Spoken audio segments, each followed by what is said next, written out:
మంత్రి గారి కుమార్తె స్పష్టంగా చెప్తున్నది, కొండా సురేఖమ్మ గారి కుమార్తె, తుపాకీ రేవంత్ రెడ్డి ఇచ్చిండు, వచ్చింది రోహిన్ రెడ్డి, తుపాకీ పెట్టిండు, బెదిరించిండు, మా వాడు కూడా అక్కడ ఉంటే ఉన్నాడేమో, మా ఓఎస్డి కూడా ఉంటే ఉన్నాడేమో, కానీ తుపాకీ ఇచ్చింది రేవంత్ రెడ్డి, తుపాకీ పెట్టింది రోహిన్ రెడ్డి, బెదిరించిన మాట వాస్తవం.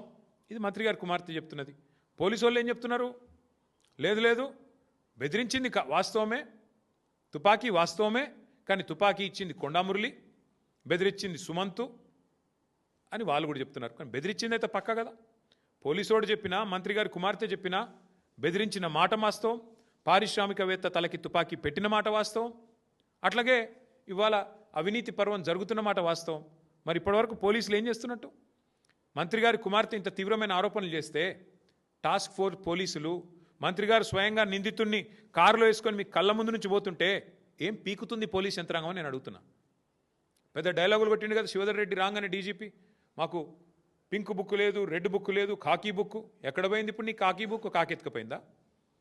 కాకీ బుక్ను కాకెత్తుకపోయిందా? ఎక్కడ పోయినాయి మీ పోలీసు యొక్క దమ్ములు, మీ పోలీసు యొక్క తెలివితేటలు, చాతుర్యాలు ఎక్కడ పోయినాయి?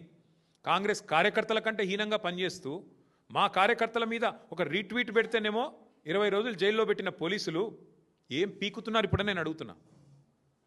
సిగ్గుందా అసలు పోలీస్ యంత్రాంగానికి రాష్ట్రంలో? అధికారులు ఈ రకంగా తొత్తులుగా పనిచేస్తారా ముఖ్యమంత్రికి?